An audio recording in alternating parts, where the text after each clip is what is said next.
Romanos capítulo 2, versículo 4 diz-nos que o desprezo a riqueza da sua bondade e a tolerância da humildade, ignorando que a bondade de Deus é que conduz ao arrependimento. A bondade de Deus é que te conduz ao arrependimento. Tiago 5,16. Tiago capítulo 5, versículo 16. Tiago vai nos dizer: confessai os vossos pecados uns aos outros e orai uns pelos outros para serdes curados.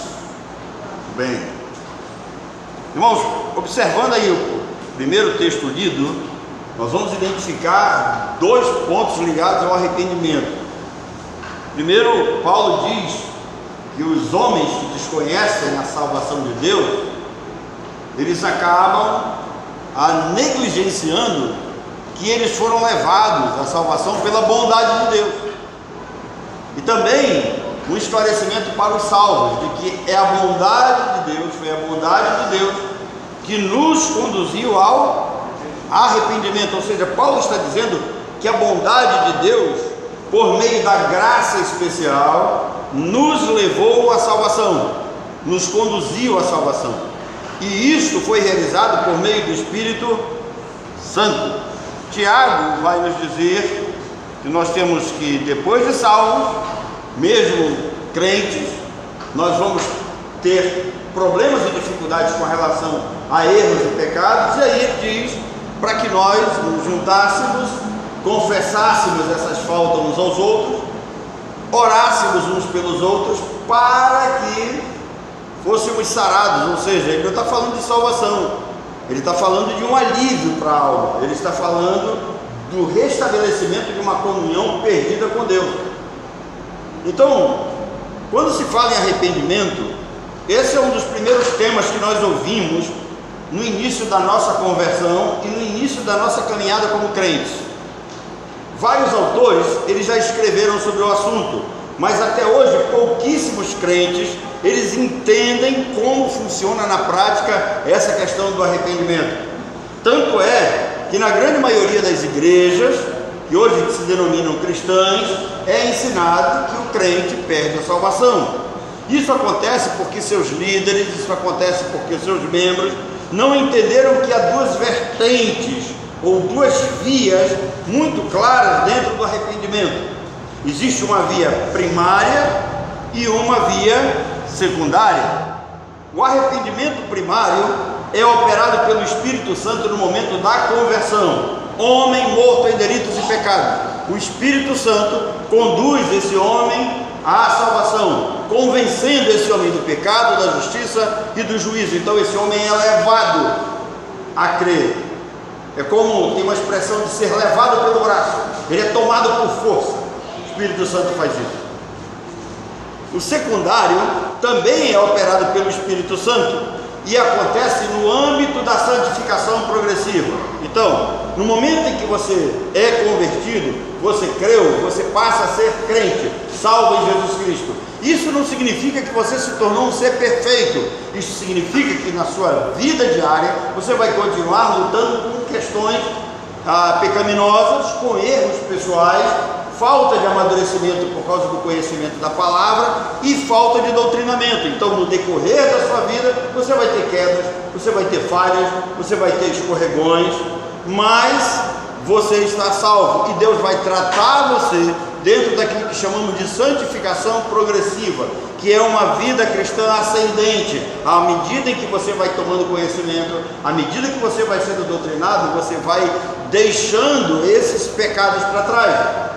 O apóstolo Paulo expressa muito bem isso com relação, quando ele faz aquela explicação com relação às coisas de menino. Quando eu era menino, eu pensava como menino, agia como menino.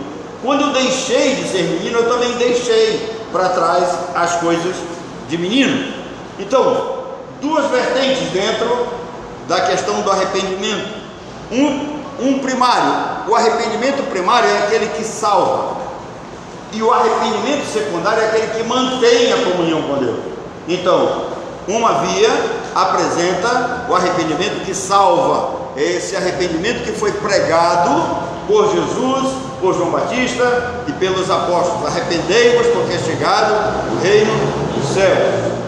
Essa é a palavra básica. Quando nós olhamos para o contexto geral das Escrituras, nós vamos entender que esse arrependimento acontece pela bondade de Deus, que usa o Espírito Santo, que trabalha nesse homem, que convence esse homem do pecado, da justiça e do juízo e leva esse homem à regeneração, ao novo nascimento. Então, o arrependimento primário é para a salvação e o secundário é para a comunhão com Deus. O primário, ele vem acompanhado de fé, e o secundário acompanha a nossa caminhada de fé. Essa é a grande diferença entre os dois. No primeiro momento, o arrependimento é necessário para a salvação, mas uma vez salvo, nós passamos a exercer a segunda via do arrependimento, que é necessário para a comunhão com Deus. Quando pecamos, somos constrangidos pelo amor de Cristo a pedir perdão, não para sermos salvos, mas para reatarmos essa comunhão com Deus quebrada. Para alívio da nossa consciência, nós vamos ver que Deus nos dá essa via da confissão. João vai nos dizer isso: confessai, os vossos pecados e vocês serão sarados, serão perdoados. Não que o crente não recebesse esse perdão, não que os pecados do crente não estivessem perdoados, mas isso acontece para que nós mesmos tenhamos a consciência do perdão. Em determinadas situações, Deus nos perdoa, os nossos pecados já foram perdoados na cruz, mas nós não nos perdoamos a nós mesmos. Nós começamos a carregar um peso na mente, começamos a carregar um peso nas nossas vidas, como se esses pecados ainda fizessem acusação diante de Deus. Nós ainda não entendemos a profundidade da aplicação do sangue sobre o propiciatório, sobre a tampa da arca. E foi isso que Cristo fez com o sangue derramado na cruz do Calvário. Ele cobriu os nossos pecados. Quando Ele olha para nós, Ele não olha mais a nossa situação de pecadores condenados, Ele olha para a nossa situação de filhos amados. Então, queridos, essa segunda via vai acompanhar a nossa vida até o último dia da nossa existência aqui. Nós vamos precisar nos arrepender constantemente por causa da nossa santificação progressiva. Em determinadas situações nós perdemos o controle, às vezes ofendemos alguém, fazemos algum tipo de atitude que não deveríamos fazer, magoamos as pessoas. Então o arrependimento é para nós voltarmos atrás, reatarmos os laços e continuarmos de novo a vida de comunhão. O perdão existe para isso. Não existe perdão sem arrependimento. Perdão genuíno, ele vem acompanhado do arrependimento, senão ele não é perdão. Então nós precisamos entender essas coisas, e foi isso que Davi manifestou ao confessar o seu pecado no Salmo 51. Se você ler o Salmo 51, você vai ver Davi dizendo lá: restitui-me a alegria da salvação. Essa alegria que foi perdida quando Davi pecou. Note que ele é claro, ele diz que ele perdeu a alegria da salvação. Ele não perdeu a salvação. Por não compreender esses dois pontos dentro do arrependimento, os pentecostais e determinados pastores mais desinformados, e a maioria deles feitos nas coxas, afirmam que o crente perde a salvação. Para um membro de uma igreja pentecostal, se você pecar, você perde a salvação. Se morrer sem pedir perdão, sem se arrepender, você vai para o inferno. Foi isto que foi falado na homenagem póstuma a um amigo meu chamado Edivan Barroso, lá no município de Codajai. E aqui está o X da questão: o crente, irmão, ele não é salvo pelo arrependimento que ocorre na santificação progressiva. Ele já é crente, ele já é salvo, e se ele peca, se ele erra, ele pede perdão, ele se arrepende, para que a comunhão, para que a alegria da salvação seja restituída, porque o pecado é fonte de tristeza, o pecado é fonte de dor, o pecado, ele é fonte de fuga. O pecado, ele é uma fonte que silencia a nossa alma em determinadas situações.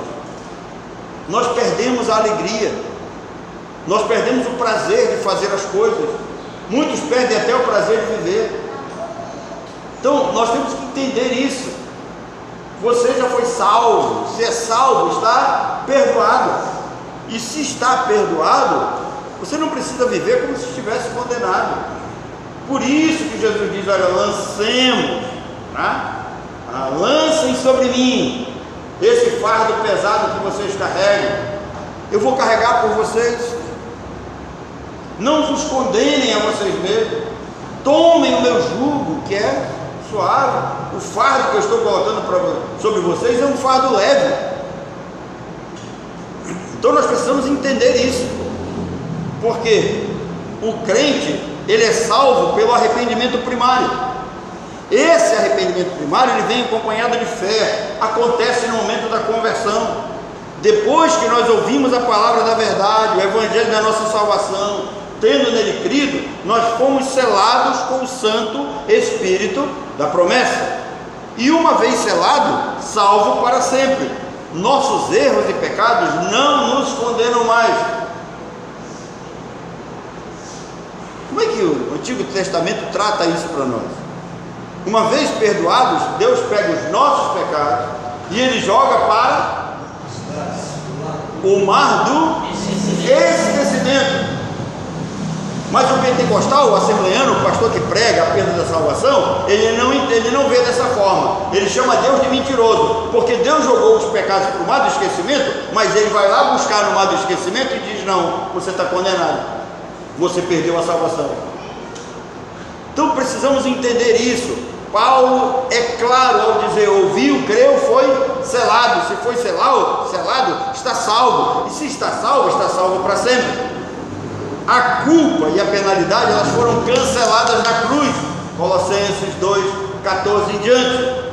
Nada poderá separar-nos do amor de Deus que está em Cristo Jesus. Por quê? Porque já fomos perdoados.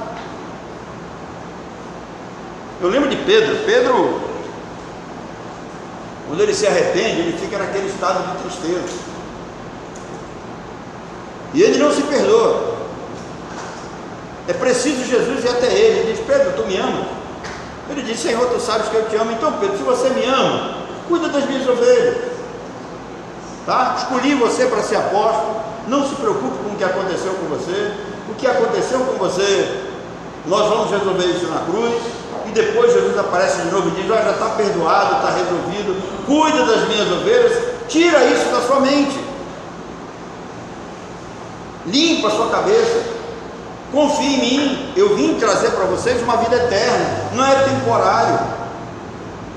Irmãos, quem pensa em perda de salvação não entende a doutrina da imutabilidade de Deus, porque tem gente que pensa que Deus vive mudando de sentimento, de pensamento e de ideia a cada momento, como se Ele fosse um homem como nós, que damos as coisas pela manhã e nos arrependemos à tarde.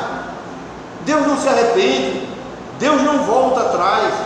E uma vez que Ele escolheu alguém, que Ele selou com o seu Espírito, se Ele é imutável, Ele não volta atrás para quebrar essa aliança com essa pessoa. Vocês lembram? Já leram a história daquele homem lá em 1 Coríntios capítulo 5? Tem uma historinha interessante lá. Esse cara, ele estava vivendo com a mulher que era do pai dele. Todos estavam condenando. E aí Paulo escreve uma carta, na primeira carta aos Coríntios. Paulo dá uma explicação. Paulo diz que ele deveria de fato ser afastado do rol de membros da igreja, ele fosse tratado, porque no capítulo, na segunda carta, no capítulo 2, no versículo 6 em diante, Paulo diz que ele deveria ser tratado e bastava ele ter sofrido a repreensão da maioria. Não precisava ninguém jogar mais nada na cara dele, uma vez que ele estava arrependido e voltando. Mas 1 Coríntios capítulo 5, Paulo diz assim: olha, separa ele, tá? Exclui da igreja, separa do meio do povo, para que a carne dele seja entregue aqui a Satanás. Uma vez a carne dele entregue a Satanás, ela vai ser destruída. Para quê? Para ele perder a salvação? Isso é uma pancada na cara dos pentecostais. Eles não aceitam de jeito nenhum. Eles vão dizer: esse cara está condenado ao inferno. Mas aí Paulo diz: para que a carne seja destruída e o espírito seja salvo no dia do Senhor. Eu gostaria de ver um pentecostal que crê em perda de salvação explicando esse texto. O que significa isso? A carne sendo destruída para que o espírito seja salvo no dia do Senhor. Isso significa a segurança eterna de salvação. Isso significa que Deus não muda. Mesmo que permanecemos infiéis, Deus vai permanecer o quê? Fiel. Deus não depende da nossa fidelidade para nos salvar. Deus não depende da nossa fidelidade para receber nosso culto, nossa adoração, nosso louvor. Então, se você creu de fato na divindade messiânica e no sacrifício vicário de Cristo, você foi eleito para salvação, santificação no Espírito e fé na verdade, todos os seus pecados foram expiados, cobertos e perdoados, acabou. Irmãos, se o sangue de Cristo só purifica aqueles pecados que você confessa e pede perdão, o mérito da salvação não está em Cristo, está no seu arrependimento, está na sua confissão e não no sangue de Cristo. Mas o mérito da nossa salvação está em Cristo. Por isso que a salvação não tem nada a ver com nenhuma obra humana, porque a nossa melhor obra em direção a Deus com relação à salvação, Deus reputa como um trapo de imundície. Então não tem nada que vá da nossa parte em direção a Deus para que Deus nos aceite. É um outro erro, sabe, gravíssimo, pensar que Deus vai precisar da nossa fidelidade para nos abençoar. Tem crente que vive pensando assim: se eu merecer. Irmão, nós não somos merecedores de nada. E Deus na sua palavra faz uma comparação para a gente entender isso. As aves do céu não trabalham, não guardam o celeiro, e Deus as alimenta todos os dias. Os lírios do campo, nem Salomão em toda a sua glória se vestiu como um deles. Isso é uma expressão poética fantástica. Agora, Deus vai dizer: a casa de ave que Deus cuida? A preocupação de Deus está com o lírio do campo? Não, a preocupação de Deus está conosco. E aí vem a palavra de: se Deus cuida assim a erva do campo, que não tem vida, que não tem sentido nenhum, que não foi colocado como coroa da criação, quanto mais vocês que são filhos de Deus. Precisamos entender isso. Querido, se você foi selado, o selo indica a posse divina. Às vezes nós temos o hábito de abrir a boca e dizer meu. Isso é um ato de egoísmo tremendo, porque nós não temos nada aqui, nós não somos absolutamente nada. Quantos de nós viria a existir por conta própria? Por vontade própria? Nenhum de nós. Quantos de nós vive por vontade própria? Quem de vocês tem certeza que vai estar vivo hoje?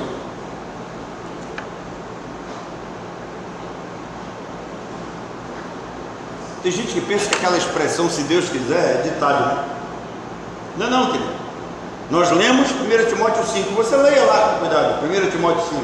Está quase lá no finalzinho do capítulo. Atendei agora a vós que dizeis: amanhã iremos à cidade tal, e lá compraremos, venderemos e seremos bem-sucedidos. Vem a palavra de advertência e diz assim: antes de vocês pensarem dessa forma, digam assim: se Deus quiser, amanhã nós não só viveremos, como compraremos e assim faremos negócio. Irmãos, o que é a nossa vida? É um sopro que pertence a quem? Deus. A Deus, não pertence a nós. O coração do homem pode fazer todo e qualquer tipo de plano, mas a concretização dele vem da palavra de Deus. É Deus quem dá a palavra final. Quantos de vocês ficaram com medo de morrer na pandemia? Eu creio que daqui de dentro nenhum. Vocês foram instruídos para não ter medo. Se tiveram, fraqueza. Mas lá fora, quantos estão com medo até hoje? Eu conheço pessoas, e talvez uma delas vai me ouvir aqui, que ainda não voltou para a igreja, com medo de um vírusinho. E nós sabemos que é Deus quem nos guarda. Então, queridos, o verdadeiro crente, ele pertence a uma raça eleita. Essa é uma doutrina negligenciada. Você não ouve nas igrejas a doutrina da eleição. Sabe por quê? Porque a salvação é colocada na conta do homem. Porque Deus é uma espécie de objeto, de guru, que só serve para abençoar as pessoas, para dar prosperidade. Ele não é o Senhor da sua vida. Ele não é o Senhor da salvação. Ele não é o Senhor de todas as coisas. Ele não é o soberano. O homem amarra a Deus com o seu livre-arbítrio. O homem faz de Deus o que ele bem entende. Jesus Cristo é uma mercadoria que pode ser aceita a qualquer hora, a qualquer tempo, mas a Bíblia não coloca assim, dessa forma. Jesus Cristo disse que ninguém por vontade própria iria a Ele, porque Ele mesmo traria. E vocês sabem por que Ele disse aos discípulos: não foram vocês que me escolheram, mas eu escolhi vocês? Sabe por quê? Porque eles estavam se julgando extremamente inteligentes e poderosos e discutindo entre eles quem seria o sucessor. Jesus vai partir, quem é que vai mandar a coisa aqui? Quem é o melhor entre nós? Jesus diz: olha, não foi vocês que me escolheram para vocês me colocarem numa posição aonde vocês quiserem. Foi eu que escolhi vocês, e eu coloco vocês na posição que eu quiser. Tanto é que é interessante, porque o mais experiente dos apóstolos é Pedro, mas o primeiro líder espiritual da igreja em Jerusalém foi Tiago, não foi Pedro. A igreja católica que tenta fazer uma armação. Pedro foi o primeiro papa da católica, não da igreja cristã em Jerusalém. É Tiago. Só você ler Atos capítulo 15 que você vai entender lá direitinho como é que funcionava a questão lá. Então, queridos, Cristo é quem coloca as coisas nos seus devidos lugares. Um crente pode perder o Espírito Santo? Claro que não. Ele não tem o poder de mandar o Espírito Santo entrar nele. O Espírito Santo não é serviçal dele. O Espírito Santo é soberano. E Jesus explica isso a Nicodemos. Nicodemos era o líder do Sinédrio e vai se encontrar com Jesus. E Jesus diz: olha, você é um homem escravizado por uma capa. Você é um homem serviçal da sua função. Você saiu de lá do Sinédrio e você deixou a sua capa dobrada, significando que você vai voltar. Vocês sabem o que foi que mexeu com Nicodemos? O Sinédrio ficava com suas janelas abertas em direção à rua, e Jesus Cristo passava pregando. Ouvistes que foi dito pelos antigos? Aí todos paravam, sabia. Jesus dizia: eu, porém, vos digo. E aí Nicodemos começa a se perguntar: quem é esse pregador itinerante que ele se apresenta como acima da lei e do conhecimento rabínico? Porque os sábios diziam: olha, se alguém te obrigar a caminhar uma milha, né, você já fez o seu papel. Jesus disse: se alguém te obrigar a caminhar uma milha, vai com ele duas.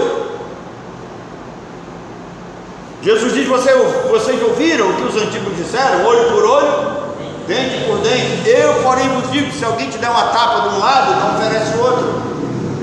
Isso causou uma revolução em Nicodemos. E Nicodemos queria conhecer quem era aquele pregador. E diz a história que ele manda alguém lá chamar Jesus: olha, o presidente do Sinédrio quer ver você. E Jesus disse: se ele quiser que ele venha aqui, porque eu não vou lá. E aí o sujeito chega lá e diz para Nicodemos: Nicodemos, Jesus é diferente.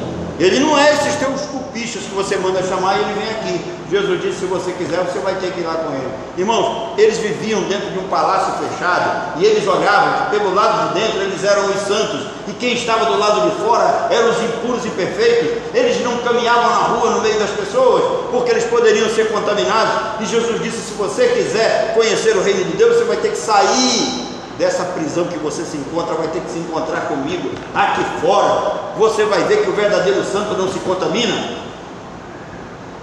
E aí Nicodemos foi obrigado a sair de noite, e nós cantamos aquele hino: rico de noite chegou a Jesus a fim de saber o caminho da cruz. O mestre bem claro lhe fez entender: importa renascer. Ele disse: Nicodemos, você tem que nascer de novo. Nicodemos não entendeu isso. Jesus Cristo disse: você é um homem preso a uma capa. Eu vou dizer uma coisa para você, e ninguém nunca lhe disse: o vento sopra onde quer. Você ouve a voz do vento, mas você não sabe nem de onde ele veio e nem para onde ele vai. Assim é todo aquele que é nascido do Espírito Santo. Nenhum homem tem poder de controlar o vento. O Espírito Santo é soberano. Ele sopra onde quer, ele salva quem ele quer, ele convence do pecado e da justiça quem ele quer, não quem o chama. Essa talvez foi a palavra mais dura que Nicodemos ouviu. E sabe o que ele pensou?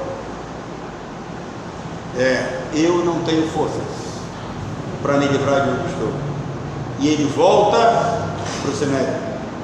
Mas ele voltou sabendo que a salvação é um ato soberano de Deus, por meio do Espírito Santo. Ele entendeu direitinho, porque Jesus disse: o que é nascido do Espírito é Espírito. Ele entendeu. Não era tão bobo assim. Às vezes as pessoas julgam Nicodemos. Olha, como é que o Nicodemos não pôde entender a questão do novo nascimento? Para nós que ouvimos isso quase que domingueiramente, é fácil entender. Irmãos, Nicodemos foi o primeiro homem que ouviu isso. Então a resposta que ele deu não foi tão imbecil assim. Tem gente que pensa que foi uma resposta imbecil. Como pode eu voltar para o ventre da minha mãe? Não. É a primeira vez que ele ouvia falar em novo nascimento. E aí Jesus tem que explicar o que tipo de nascimento é, o nascimento espiritual. E por que Jesus fala de um novo nascimento, de um nascimento espiritual? Porque Nicodemos, como todo homem natural, estava morto em delitos e pecados. Os verdadeiros salvos, eles pertencem a uma raça eleita, a uma nação santa, um povo que foi comprado na cruz do Calvário pelo sangue derramado de Cristo. É propriedade exclusiva de Deus. A salvação e o Espírito não foram conquistados por obras humanas e nunca serão, mas foram concedidos por graça.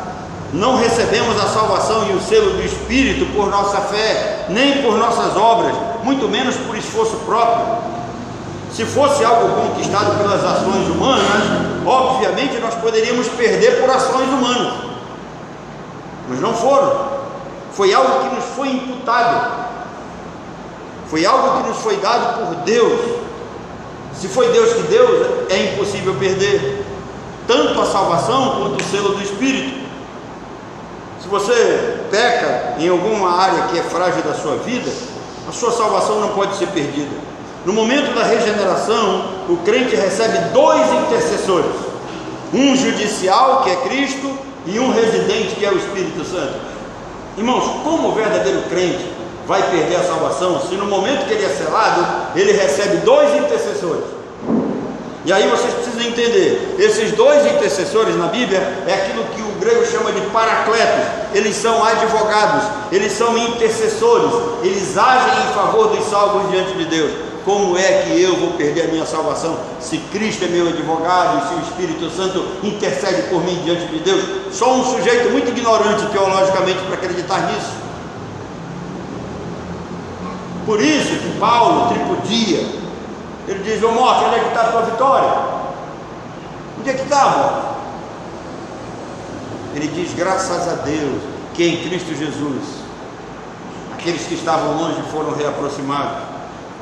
Se você peca, Deus trata você dentro da santificação progressiva. Deus constrange você, Deus entristece você. Não é para você se afastar dele, é para você voltar para os caminhos dele, é para você voltar à comunhão com ele, é para você voltar de novo ao primeiro amor, é para você voltar de novo às primeiras obras, à alegria da conversão. Seus pecados já foram expiados na cruz. Isaías 53 diz que Jesus levou sobre si todos os nossos pecados. Não foi só alguns, não, foi todos, sejam confessados ou não. Antes de Cristo era comum reis e monarcas selarem documentos oficiais, cartas, com o seu anel. Isso era selado. Um documento selado era a garantia de que ele teria um final feliz, ele não seria extraviado e ele teria o seu cumprimento cabalmente realizado. A graça que nós pregamos, vinda das Escrituras, não é uma taça fina de cristal que se quebra muito facilmente. A graça não é uma taça de cristal. A graça, ela é resultado de uma aliança que só é possível o homem receber através de Jesus e depende de Deus para a sua provisão, garantia e segurança. A graça salvífica, ela vem em nós por meio de Jesus, é imputado, é dado por Deus, é dom de Deus, e isso é resultado da provisão de Deus. Deus providenciou todas as coisas para que chegássemos até aqui. Deus nos deu a garantia, que é o sangue de Cristo, que retirou todos os nossos pecados, e por isso nós estamos seguros, não temos que viver mais atemorizados. Os salvos, eles se tornaram filhos legítimos, eles foram alvo de uma aliança eterna, infinita e inquebrável. Portanto, nenhuma condenação há para os que estão em Cristo Jesus. E nós não temos medo de abrir a boca e dizer: uma vez salvo, salvo para sempre. A salvação é um dos principais temas da fé cristã. Todos nós sabemos disso. A salvação é tão importante que quando o Messias foi anunciado, ele foi anunciado vindo para salvar o seu povo. Nós vimos esse texto hoje de manhã por aqui, Mateus 1:21. A virgem dará um filho e lhe porás o nome Jesus, porque ele salvará o seu povo. E ele não estava falando de judeus, ele estava falando do povo eleito, porque o contexto geral das Escrituras vai mostrar isso. O contexto geral das Escrituras, as cartas, o doutrinamento para a igreja mostra que Jesus é a pedra angular. O que é a pedra angular? Que vai sustentar a igreja. Como ele sustenta a igreja? A igreja que é composta de dois povos, judeus e gentios, de duas nações. Deus fez colocou em Cristo. A pedra angular sustenta os dois povos. Os salvos, que vêm tanto dos judeus quanto dos gentios. Então, queridos, notem que a Bíblia não está se referindo só a Israel. Na nova aliança a Bíblia se refere à igreja. Ela é a menina dos olhos de Deus. Ela foi eleita antes da fundação do mundo. Ela foi contaminada ao entrar nesse mundo, mas ela foi resgatada por Cristo ainda nesse mundo. Ela goza da salvação e das bênçãos espirituais de Deus já nesse mundo, mas ela não vai ficar aqui para sempre, porque Cristo vai voltar para retirá-la desse mundo. Promessa que nós teremos novos céus e nova terra. O homem sem Cristo está destinado a passar por um julgamento final e por fim a condenação eterna ao inferno. O pecado de Adão separou o homem de Deus, e a consequência do pecado é morte eterna. O salário do pecado é a morte, mas o dom gratuito de Deus é a salvação em Cristo Jesus. Irmãos, a salvação bíblica refere-se à libertação do pecado e de todas as suas consequências. Eu vou repetir: a salvação bíblica diz respeito à libertação do pecado. Nós estamos livres, completamente libertos do pecado e de toda a sua consequência. Quando Deus olha para nós, o que ele vê? Alguém sabe?